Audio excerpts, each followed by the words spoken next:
Uruguay super താരം Luis Suarez major soccer league ക്ലബ്ബായ inter മയാമിയുമായി കരാർ ഒപ്പിട്ടു. മയാമിയുടെ സ്വപ്നത്തിലേക്ക് ലൂയിസ് സുവാരസിന് സ്വാഗതം എന്ന അടിക്കുറിപ്പോടെ ഇന്റർ മയാമി എക്സിലാണ് വാർത്ത പങ്കുവച്ചത്.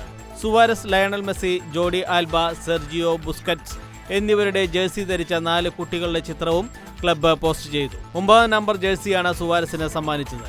ഇന്റർ മയാമിക്കൊപ്പം ഈ പുതിയ വെല്ലുവിളി ഏറ്റെടുക്കുന്നതിൽ എനിക്ക് അതിയായ സന്തോഷവും ആവേശവുമുണ്ട്. ഈ മഹത്തായ ക്ലബിനൊപ്പം കൂടുതൽ കിരീടങ്ങൾ നേടുക എന്ന സ്വപ്നം യാഥാർത്ഥ്യമാക്കാൻ പ്രയത്നിക്കാൻ ഞാൻ തയ്യാറാണ് എന്നായിരുന്നു സുവാരസ് കരാർ ഒപ്പിട്ട ശേഷം പറഞ്ഞത്. സാക്ഷാൽ ലയണൽ മെസ്സി ഉൾപ്പെടെയുള്ള സ്പാനിഷ് ക്ലബ്ബ് ബാഴ്സയിലെ തന്റെ പഴയ സഹതാരത്തിനൊപ്പം വീണ്ടും കളിക്കാനുള്ള അവസരമാണ് സുവാരസിന് ലഭിക്കുന്നത്. മെസ്സിയുടെയും ബെക്കാമിന്റെയും ഇടപെടലാണ് നിർണായകമായത്. ബാഴ്സയിൽ നിന്ന് മെസ്സിക്ക് പിന്നാലെ സെർജിയോ ബുസ്കറ്റ്സും ജോഡി ആൽബയും ഇന്റർ മിയാമിയിൽ ചേർന്നിരുന്നു.